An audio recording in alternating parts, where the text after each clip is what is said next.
વાઘોડિયાના પૂર્વ ધારાસભ્ય ધર્મેન્દ્રસિંહ વાઘેલા આજે ભાજપમાં જોડાઈ ગયા છે। સમર્થકો સાથે ધર્મેન્દ્રસિંહ વાઘેલાએ કેસરીઓ ધારણ કર્યો। પ્રદેશ ભાજપ અધ્યક્ષ સી.આર. પાટીલની હાજરીમાં તેઓ ભાજપમાં જોડાઈ ગયા। 1 મહિના અગાઉ જ ધારાસભ્ય પદેથી તેમણે રાજીનામું આપ્યું હતું। 25 જાન્યુઆરી જ્યારે તેમણે રાજીનામું આપ્યું ત્યારે ચર્ચા થતી હતી કે તે ભાજપમાં જોડાવાના છે। અંતે તેમણે આજે કેસરીઓ ધારણ કરી લીધો છે। 2022ની ચૂંટણીમાં અપક્ષ ઉમેદવારી કરી તેઓ જીત્યા હતા।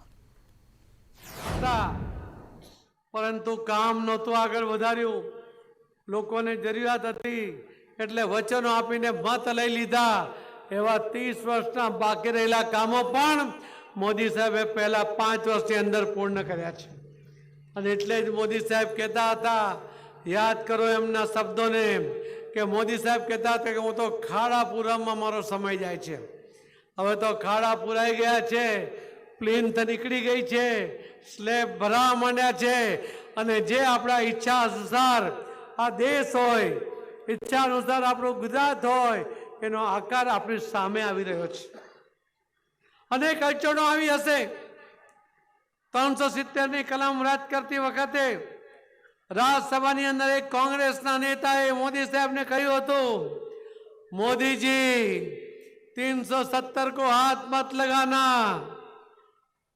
कश्मीर में खून की नदियां बह जाएगी। બનાસકાંઠામાં પશુની બલિ ચડાવતો એક વિડીયો વાયરલ થયો છે। જાહેરમાં તલવાર વડે પશુની બલિ ચડાવતા હોય તેવો એક વિડીયો સામે આવ્યો। લગ્ન પ્રસંગે જ આ બલિ ચડાવવામાં આવી હતી તેવી જાણકારી મળી છે। મહાકાળી માતાજીને બકરાની બલિ ચડાવી હતી। દેવગઢના લવારવાસ વિસ્તારની આ ઘટના છે। પોલીસે બકરાની બલિ ચડાવનાર શખ્સની પણ અટકાયત કરી છે અને આરોપી સામે કડકમાં કડક કાર્યવાહી થાય તેવી જીવદયા પ્રેમીઓએ માંગ કરી છે। બનાસકાંઠા જિલ્લાના દેવગઢના લવારવાસ વિસ્તારની ઘટના છે, જ્યાં શીખ પરિવાર દ્વારા લગ્ન પ્રસંગે મહાકાળી માતાજીને બકરાની બલિ ચડાવવામાં આવી હતી। જાહેરમાં તલવાર વડે પશુની બલિ ચડાવતા લગ્ન પ્રસંગે આવેલા લોકોએ તેનો વિડીયો બનાવ્યો હતો। આ વિડીયો વાયરલ થતા પોલીસે હવે કાર્યવાહી કરી છે અને બલિ ચડાવનાર વ્યક્તિની અટકાયત કરવામાં આવી છે। જીવદયા પ્રેમીઓમાં હાલ બારોબાર રોષ છે અને કડકમાં કડક પગલાં લેવાય તેવી માંગ કરવામાં આવી છે। જીવદયા પ્રેમીઓને આ મામલો સામે આવતા તે પોલીસની ટીમને લઈ ઘટના સ્થળે પહોંચ્યા હતા અને જે જાહેરમાં બકરાની બલિ ચડાવનાર વ્યક્તિ છે તેની અટકાયત કરવામાં આવી છે। પશુઓ સાથે આવું કૃત્ય કરનાર સામે કડકમાં કડક કાર્યવાહી થાય તેવી જીવદયા પ્રેમીઓની માંગ છે।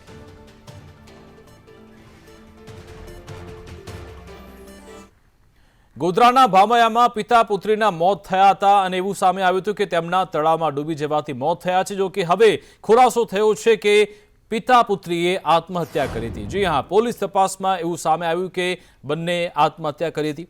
પોલીસે તપાસ કરતા 4 જેટલી ચિઠ્ઠી મળી આવી છે, જેમાં 2 શખ્સો તેમને ધમકી આપતા હતા। મૃતકની જમીન સરકારી ગોડાઉન બનાવવા સંપાદિત થઈ હતી। તેમાંથી તેમને 9 કરોડનું વળતર મળ્યું હતું અને આ જ 9 કરોડ લેવા માટે પિતા પુત્રીને ધમકી આપવામાં આવતી હતી। ગોધરાના હાર્દિક સોની અને ભામયાના મગનભાઈનો ચિઠ્ઠીમાં ઉલ્લેખ છે। બંનેના ત્રાસથી જ પિતા પુત્રીએ આત્મહત્યા કર્યાનો ખુલાસો થયો છે। પોલીસે કલમ 306, 384, 506, 114 હેઠળ ગુનો નોંધ્યો છે। એટલે ત્યાંથી આ ચિઠ્ઠીને બધી મળી ત્યારે ખબર પડી કે આ તો હકીકત એક પૈસાનો ત્રાસ હતો, એમના પર ખંડણી માગતા હતા અને છેલ્લા 3-4 દિવસનો વકરો પણ એવો લઈ ગયો હતો અને જો પૈસા ના આપો તો કુટુંબમાં બધાને મારત અને આપણી દીકરીને પણ ઉપાડી જાત, એવી સમગ્ર માહિતી પછી મળી અમને ચિઠ્ઠી વાંચતા। એટલે માહિતી મળી એટલે સીધું બધા કુટુંબવાળા ભેગા થઈને પોલીસ સ્ટેશન આ ચિઠ્ઠીઓ લઈને ગયા અને પોલીસને આપી અને પોલીસને એવી માંગ કરી કે આ બધા જ આરોપીઓને પકડી લાવો અને એ લોકોને યોગ્ય સજા થવી જોઈએ। ફાંસીની સજા થાય ત્યાં સુધી ઝીણામાં ઝીણી તપાસ કરો। સાંસદ મનસુખ વસાવાએ ચેતર વસાવા પર પ્રહાર કર્યા છે। તેમણે કહ્યું કે ભરૂચ બેઠક પર રાહુલ ગાંધી લડે તો પણ અમે જીતીશું। ચેતર વસાવા બોગસ નિવેદન કરે છે। ચેતર નવો નિશાળ્યો છે તેવું પણ આજે મનસુખ વસાવાએ કહ્યું। ચેતર વસાવાને દુખે છે પેટ અને ફૂટે છે માથું। ગઠબંધનની અકળામણ ચેતર વસાવા ભાજપ પર ઢોળે છે તેવું આજે મનસુખ વસાવાએ કહ્યું હતું। ચેતર વસાવાના નિવેદનો આપણે જોતા આવ્યા છે કે હંમેશા તે બોગસ નિવેદનો કરે છે, વધુ પડતો ઉત્સાહમાં આવી જાય છે કે એમ કહેવાય કે નવો નિશાળ્યો છે। ચેતર વસાવા હંમેશા એક ધારાસભ્યની સીટ જીત્યા પછી એવું સમજે છે કે ગુજરાતમાં કે આખા દેશમાં આ પાર્ટી ખૂબ મજબૂત છે, પણ એ ભૂલે છે આપ પાર્ટીનો ધીરે ધીરે ધોવાણ થતું ગયું છે। એમની જે સરકારો જે છે દિલ્હીની કે પંજાબની સરકારમાં એટલા મોટા પાયે ભ્રષ્ટાચાર છે, એટલો મોટા પાયે ભ્રષ્ટાચાર છે કે એમની સરકારના મંત્રીઓને જેલમાં જવું પડ્યું છે.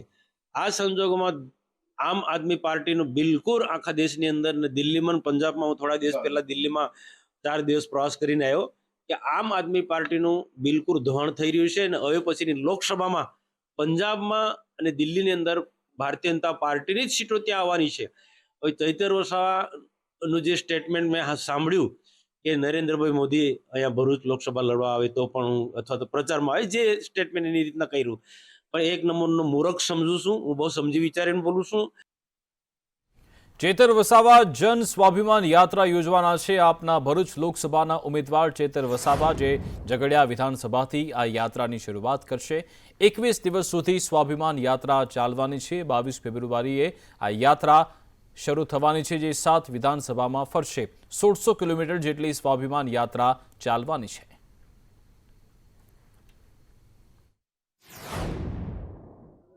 બરાબર 21 દિવસ એટલે કે 7 વિધાનસભામાં, દરેક વિધાનસભામાં 3 દિવસ આ યાત્રા ફરશે.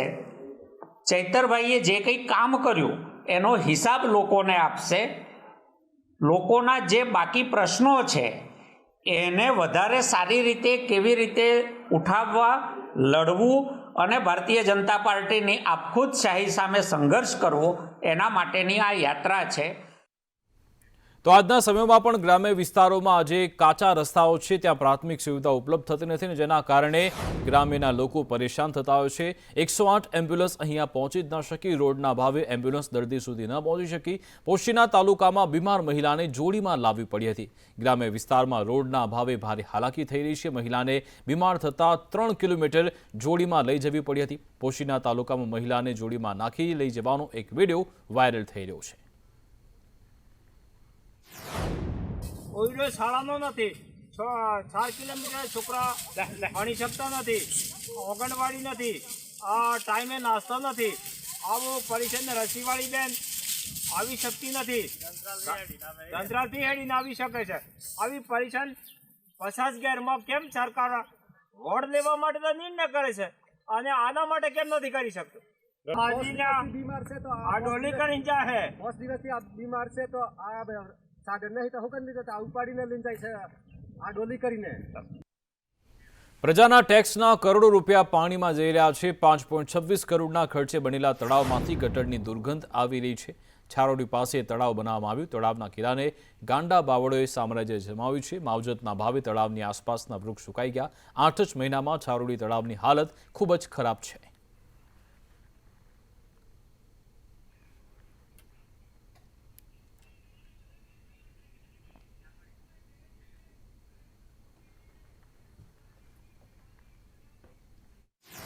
અમદાવાદ મ્યુનિસિપલ કોર્પોરેશન પ્રજાના પૈસાનું કઈ રીતે વ્યર્થ કરે છે તેનું એક વધુ ઉત્તમ ઉદાહરણ અહીંયા જોવા મળી રહ્યું છે. લગભગ 8 કે 9 મહિના પહેલાં છારોડી આગળ એક તળાવનું નિર્માણ કરવામાં આવ્યું હતું અને ખૂબ જ સુંદર તેનું બ્યુટિફિકેશન કરવામાં આવ્યું હતું. આનું ઉદ્ઘાટન માટે રાજ્યના મુખ્યમંત્રી અને દેશના ગૃહમંત્રી પણ આવ્યા હતા અને તે વખતે ખૂબ જ સુંદર આ તળાવ લાગતું હતું. તળાવની માવજત કરવાનું કામ છે તે એએમસીનું છે, પરંતુ અત્યારે તળાવની અંદર બાવર ઉગી નીકળ્યા છે. તળાવમાં ગટરનું પાણી છે તે વાસ મારી રહ્યું છે. તળાવ સંપૂર્ણપણે સુકાવાના આરે છે, કારણ કે જ્યારે ઉદ્ઘાટન કર્યું હતું ત્યારે તળાવને છલોછલ ભરવામાં આવ્યું હતું. ખૂબ જ સુંદર તેની સજાવટ કરવામાં આવી હતી. આસપાસ ખૂબ જ મસ્ત વૃક્ષોનું રોપણ કરવામાં આવ્યું હતું, પરંતુ તે રોપાયેલા વૃક્ષો અત્યારે ક્યાંય નજરે નથી પડતા. તેના બદલે ગાંડા બાવરો, કાંટાઓ અને તે તમામ પ્રકારની જે વનસ્પતિઓ છે તે નજરે પડી રહી છે. એટલું જ નહીં, તળાવનું પાણી છે તે પણ સુકાવાના આરે છે અને પાણીમાંથી ખૂબ જ દુર્ગંધ મારી રહી છે. ત્યારે ચોક્કસથી કહી શકાય કે લગભગ 5.5 કરોડ રૂપિયાએ તૈયાર થયેલું આ તળાવ અત્યારે કોઈ જ કામનું રહ્યું નથી. માત્ર પ્રજાના પૈસા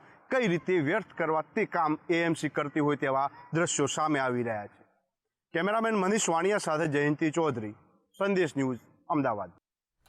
રાજકોટમાં ગુજસી ટોકના આરોપીના 16 દિવસના રિમાન્ડ મંજૂર થઈ ગયા છે. આ મુદ્દે સ્પેશિયલ પબ્લિક પ્રોસિક્યુટર તુષાર ઘુકાણીએ નિવેદન આપ્યું કે કુલ 2050 કરોડનું કૌભાંડ કરાયું છે, જેમાંથી 258 કરોડની ઇનપુટ ટેક્સ ક્રેડિટ સરકારના બદલામાં આરોપીઓએ મેળવી લીધી હતી. મુખ્ય આરોપી રાજુ આધાર કાર્ડ બનાવી આપતો હતો અને પોતાનો મોબાઈલ નંબર લીક કરી તેમાં આવતા ઓટીપીથી પાન કાર્ડ બનાવી આપતો. 2050 કરોડ રૂપિયાનું જીએસટી કૌભાંડ છે, જેમાંથી 258 કરોડનું જીએસટી ઇનપુટ ટેક્સ ક્રેડિટ મેળવેલ. એક રાજુભાઈ નામનો આરોપી આધાર કાર્ડ બનાવી દે, એ આધાર કાર્ડ એક વ્યક્તિનું બને જેમાં મોબાઈલ નંબર પોતાનો લિંક કરે અને ભવિષ્યમાં એ મોબાઈલ નંબરના ઓટીપીથી એનું ખોટું પાન કાર્ડ બનાવે. પાન કાર્ડ બનાવી એના નામની બોગસ શેલ કંપની ઊભી કરી અને એ શેલ કંપનીમાંથી સાચી કંપનીઓને એ ટેક્સ ક્રેડિટની ઇનપુટ લેવા માટે એ પૈસા એ પર્ટિક્યુલર કંપનીનો ઉપયોગ કરવામાં આવે. 14 આરોપીઓ અટક થઈ ગયા છે, બીજા હજી નાસ્તા ફરતા છે. એ 14 આરોપીઓને નામદાર અદાલતે 16 દિવસના પોલીસ કસ્ટડીના રિમાન્ડ પણ સોંપેલા છે. ગાંધીનગરમાં કર્ણાવતી યુનિવર્સિટીમાં હોબાળો મચ્યો. કર્ણાવતી યુનિવર્સિટીની દાદાગીરી સામે આવી. વિદ્યાર્થીઓ ભણવું હશે તો ફી ભરવી જ પડશે. વિદ્યાર્થીઓ પાસેથી ઓપ્શનલ ફી લેવાનો આક્ષેપ છે. એક્ટિવિટી ફી માંગતા વિદ્યાર્થીઓ હોબાળો કર્યો. ફી ન ભરનાર વિદ્યાર્થીઓને પરીક્ષામાં બેસવા ન દીધા. વધારાની ફી માંગતા વિદ્યાર્થીઓએ વિરોધ કર્યો હતો. અગાઉ પણ કર્ણાવતી યુનિવર્સિટી વિવાદમાં આવી ચૂકી છે.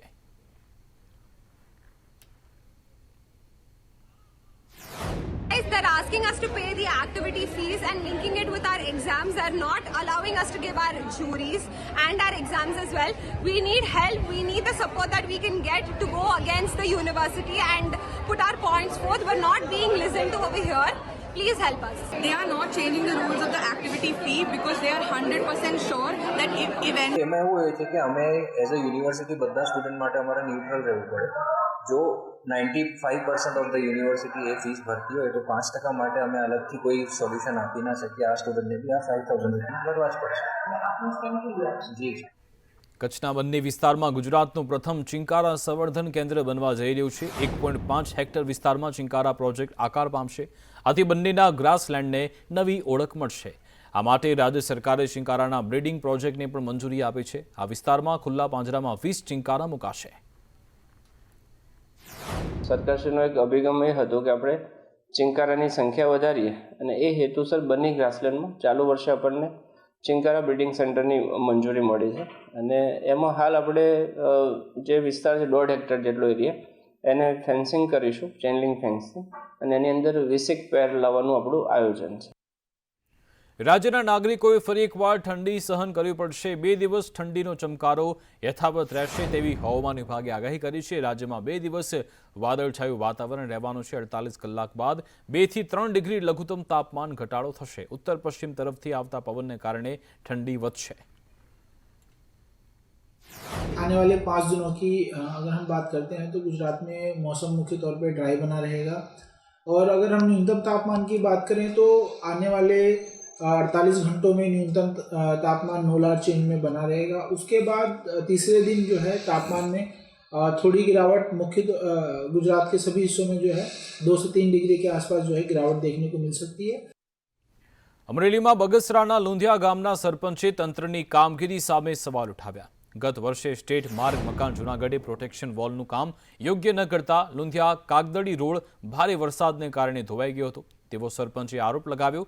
કામ યોગ્ય ન થતા પાણી સીધું જ દેવી પૂજક સમાજના મકાનમાં ફરી વળતા ભારે હાલાકી થઈ રહી છે. આ મામલે અનેક રજૂઆત કરી છતાં આજ દિન સુધી કોઈ નિવારણ નથી આવ્યું.